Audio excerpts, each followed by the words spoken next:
Season's greetings. September is here, which means Texas football is back. Rice is on the menu in week 1. We will have a full preview and predictions, both on Texas's game and across the country before the season officially kicks off. And Texas Volleyball sets their sights on a national championship repeat, splitting their season opener out west. All this and more coming up on College Press Box.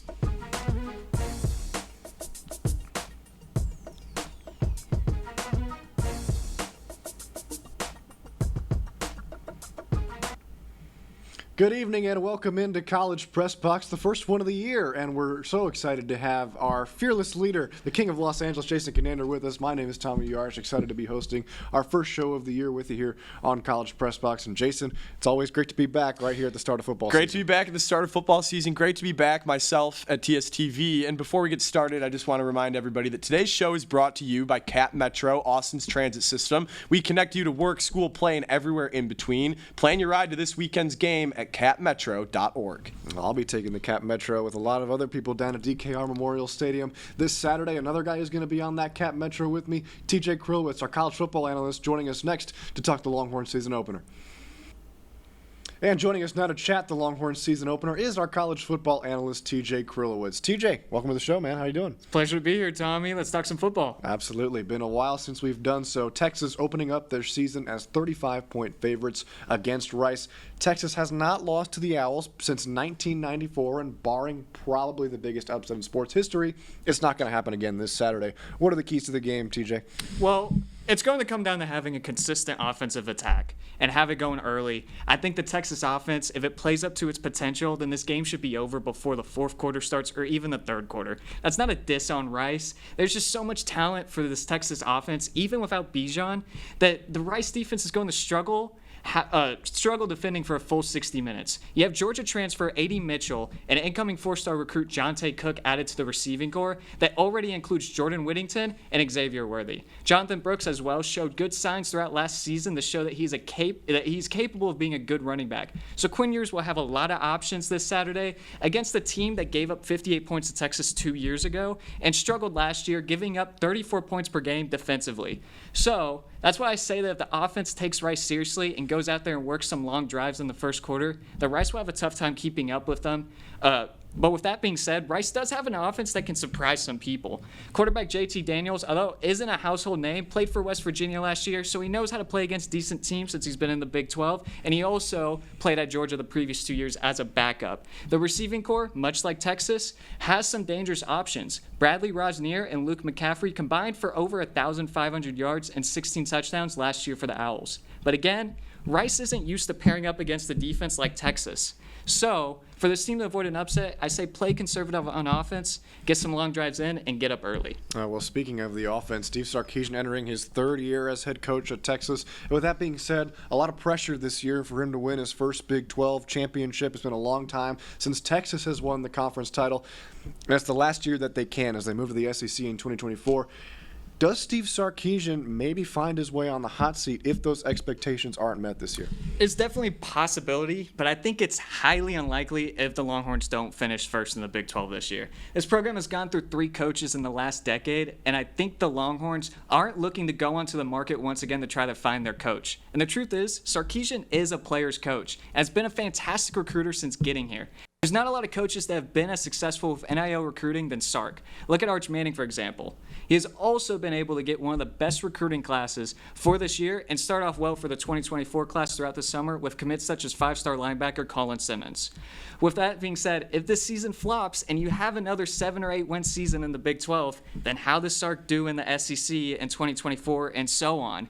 So I think there could be some worries and talks about Sark getting booted if this season flops, but ultimately I think if Texas doesn't want to make it another change that quickly, especially going into their first year in one of the most competitive conferences in the nation. Especially the way that they've been recruiting too, certainly would be a big blow to go through another head coaching search. Lastly, TJ, everything aside, what is your honest prediction for how Texas fares this season? In my opinion, Texas hasn't had this talented of a roster in a while. Reasonably, the expectations are very high on this team. There's a lot of pressure, especially on Quinn Ewers, who a lot of people are expecting to take a big step up, especially with the quarterback room behind him. So any game against any Big 12 opponent is going to be a dogfight. These teams are angry about Texas leaving, and they're going to try to show it all on the field. So, but like what I said at the start of this, Texas is loaded with talent this year. And like many years for the Longhorns, it's just about putting it all together. The Big 12 is open this year. Kansas State and TCU both took steps down talent-wise this year, and OU isn't predicted to be the powerhouse that they usually are. So the goal should obviously be to win the Big 12. Do the Longhorns do it? I believe so. Texas should be the favorites to win all their home games this season, and for the away games, they have Alabama and TCU as the only opponents ranked in the top 25 before the season starts. So I think the Longhorns take care of their home games this year. They can maybe afford to lose one of those home games like the Tech or Kansas State, and if they can steal at least one game between Alabama and TCU, seems a little silly to say with all the talks of the Longhorns always collapsing, but I do think that the Longhorns achieve a 10-win season for the first time since 2018 and win the Big 12 before their exit from the conference. All right, well, there is TJ Krilowitz's season predictions for the Longhorns. TJ, thank you so much for joining us as always. When we come back to College Press Box, Kylie Rodriguez will serve up her takes on this year's Texas volleyball team. Don't go anywhere. We'll be right back.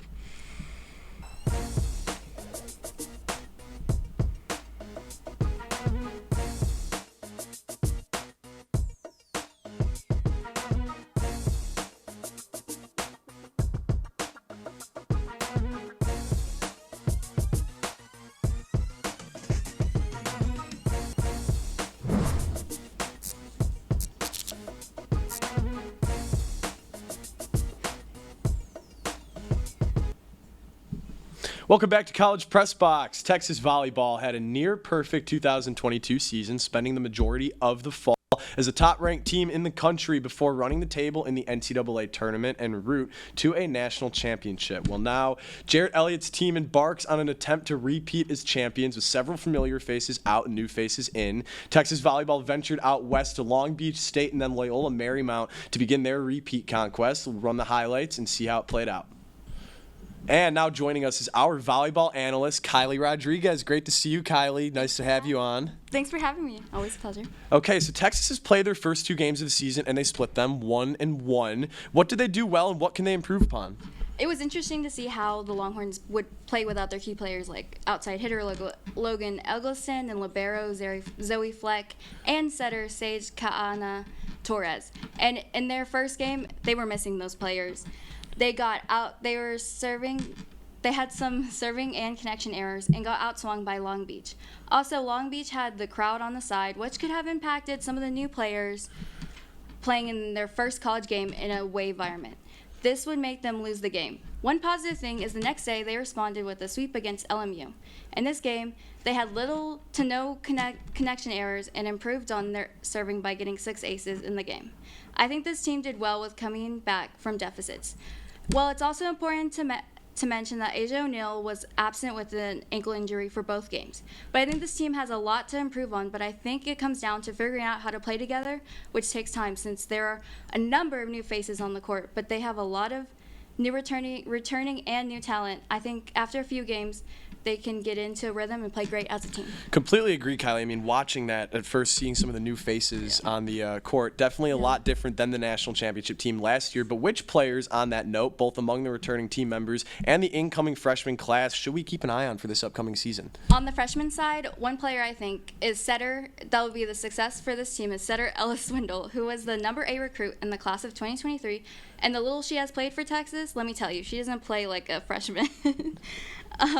She has assisted on the offensive side and defensive side by setting and blocking. I think there are a lot of more freshmen, but I think the setter is a key position because some say they are the quarterback of the team.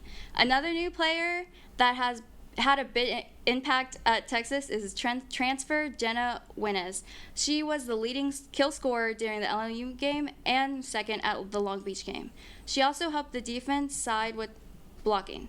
One returning player to keep an eye on is libero Emma Halter. She is going to also be a key part of Texas team to have success. She played every game last year and got some incredible digs, and I think it's going to be interesting to see how she takes on the libero role. Yeah, and I have to ask, could we see Texas Volleyball become back-to-back NCAA champions? I think a few things have to go right for this team. First, they need a good game record. I think the Stanford and Ohio State game will impact that and see how they play in the playoffs.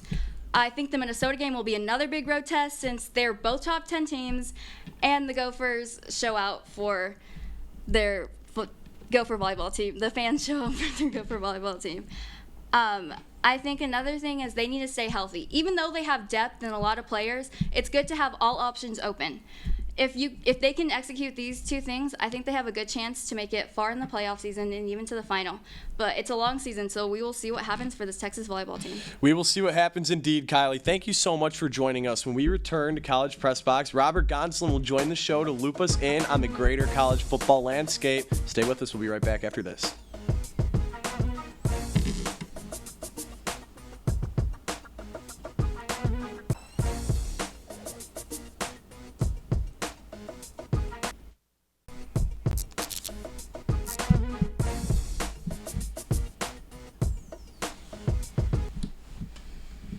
Welcome back into College Press Box. We've discussed the Longhorns season opener against Rice, but now we welcome in college football analyst Robert Gonsoulin to catch us up on some of the rest of the Week 1 games from around the nation. Robert, welcome in. How you doing, man? Thanks, Tommy. It feels great to be back on Press Box this week. Well, it's great to have you, and I will leave the floor to you. What games do we have to watch for here in Week 1? Well, unlike all the seasons before, this season is going to be very different. Yes, we'll still have most of the same old rules we're used to, but there will be a lot of monumental occurrences. It will be the last time we have a 4-team playoff before it expands to 12 teams, a final look at the conferences before major realignment, and one of my favorites, the final season without a video game. So, with that being said, here's everything you need to know before we head into Week 1 of the college football season. The first real slate of games begin this weekend, so I want to highlight one of the most highly anticipated matchups going down, North Carolina, South Carolina, at Bank of America Stadium. This neutral site game will feature two of the most exciting quarterbacks this year in college football. In his last season for South Carolina, Spencer Rattler returns after having thrown for over 3,000 yards and 18 touchdowns in 2022. Ranked highly among this year's SEC quarterbacks, he has South Carolina predicted to finish in the top half of the conference. For the SEC, that's saying a lot. Last year, they finished with an even 500 record in the conference, a number they hadn't reached above in 9 years. I'm not saying the Gamecocks are going to run the table in the SEC East this season, but they'll at least make it somewhat interesting and also put up a fight on the Tar Heels. But we cannot forget who UNC has. Drake May, the 2022 ACC Player of the Year. May has the potential to help this team take control of the conference and make Clemson or Florida State step aside. Had he been eligible for this year's NFL draft, scouts would have considered him highly, given his raw talent and athletic abilities. But this year, he'll be coming back to the college football world as one of the highly ranked preseason quarterbacks and an early candidate for the Heisman Trophy. Whichever quarterback is able to dominate on offense early in the first half in this game, they're going to have an easier time. Now, I mentioned the beloved Heisman Trophy, the award given to the best player in college football. Drake May is indeed a top preseason candidate, but he's not just who I see as the best player. My choice may be boring, but this athlete's play style is more of my pick. I have to go with Caleb Williams again. In the history of the trophy, there has only been one player who has won it back-to-back, and that was Archie Griffin from Ohio State. With the same offensive mastermind of Lincoln Riley in a tough conference, yes, you heard that right. The Pac-12 will be one of the toughest conferences in college football this year, despite the future realignment. Caleb Williams is the right pick for Heisman. He has the potential to go back-to-back this season, and he will be matched up against multiple other preseason Heisman candidates in his conference like Sam Hartman, Michael Penix Jr., Bo Nix, and Cameron Rising, and we will be able to see how he fares out against these tougher candidates. For obviously, the quarterback who plays the best in these huge quarterback matchups obviously proves to be the better quarterback. Williams is a true quarterback, and let's not forget his numbers this past Saturday against San Jose State. 4 touchdown passes, 278 yards off of 25 attempts, and 0 interceptions. If Williams keeps playing like this even throughout the back half of the season with those tougher matchups, I'll easily stick by my pick for him to be this year's Heisman winner. And finally, my favorite part, my 2024 college football playoff predictions. At the 1 seed, I'm putting Georgia. I don't think they're going to lose a single game this season. Their schedule clearly shows that in the SEC East, they can beat all the teams in their path. And I think it'll be too much for their opponent in the SEC championship, and that includes a potential Alabama matchup. I think Georgia will just be too much. They have too much momentum riding. At the 2 seed, I'm putting another team I think will go undefeated, Michigan, out of the Big Ten. Despite a 3-game suspension for Jim Harbaugh, I think the Wolverines will be able to keep it together and be able to ride it out for their entire rest of the season. Their toughest game is going to be Ohio State at the very end of the year. That's rivalry week, who I think they can beat once again. To me, that game seems like more difficult than anyone else on their entire schedule. At the 3 seed, take me down to the West Coast and give me USC. I talked about Caleb Williams not too long ago. If he can have the Heisman season he's projected to have again, there's no denying that USC deserves a playoff spot. I wouldn't be surprised to even see them at the 2 seed either if they even play better. And finally, now I assume most people watching will want this pick to happen, but may not actually agree with this pick, but I have to go with the Texas Longhorns. Listen, I think this is a completely different Texas team than last year. Quinn Ewers is much more experienced, and he has an even better receiving core. Jordan Whittington and Xavier Worthy are returning, much more experienced. A.D. Mitchell, a college football playoff dog. And we can't forget the strength the Longhorns have at the tight end position in Jatavion Sanders. I do think Texas will beat Alabama this year. However, in the past decade, the team has been known to drop random games they expected to win. So with the focus of this year's team, you can always expect them to play at the level that they are capable of doing, and they just have to get over the tough games and not overlook some of the easier ones. The trajectory of their season all depends on the Bama game. They could go undefeated, or they could go 11-1, or even 9-3. That wraps it up for me on tonight on College Press Box. So let's bring it back to Tommy at the desk. But everyone, enjoy your week 1. Wow, so strong prediction there. We talked about the Longhorns' expectations earlier. That was right here. Robert just took it up here. He wants the college football playoff. So, Robert, great analysis as always. Thank you so much for joining us on the show, my friend. And when we return, we recap the last week in Texas sports. You won't want to miss it. We'll be back in a minute.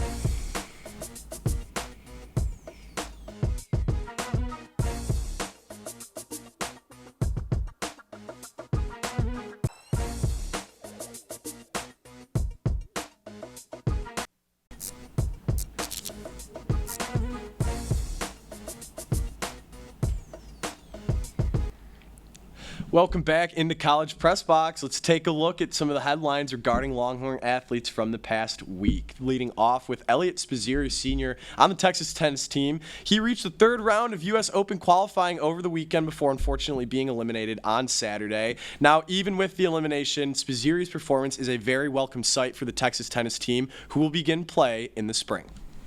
Texas track and field alumni Leo Neugebauer competed at the Decathlon World Championships earlier this week. Neugebauer was the surprise leader at the end of day 1 of the competition, acquiring 4,640 points across the 100-meter dash, 400-meter dash, long jump, high jump, and shot put.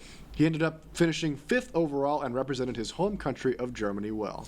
And Texas soccer smacked Iona 6-0 on Sunday. And you can also stop me if you've heard this one before. But Lexi Mismo had another hat trick. Trinity Byers added a goal and 2 assists. So the Longhorn soccer team is rolling, Tommy. Absolutely. Let's go ahead and take a look at the week ahead in Longhorn sports. On Tuesday, volleyball travels to Minnesota for a big matchup at 7 p.m. on the Big Ten Network. Soccer hosts UT-RGV at 7 on the Longhorn Network.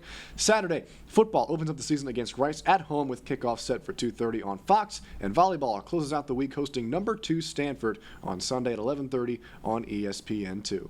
Thank you very much for that, Tommy. And that will wrap things up for our first episode of the year, College Press Box. We are back. Make sure to tune into our other shows this week. College Crossfire on Wednesday, 1-0 Sports on Friday. Both will be fully back in production. Thank you to our analysts, everybody in Master Control. I'm Jason Kinander. He's Tommy Yarrish. It is so nice to be back. Thank you for tuning in. Looking forward to hearing from you more this year.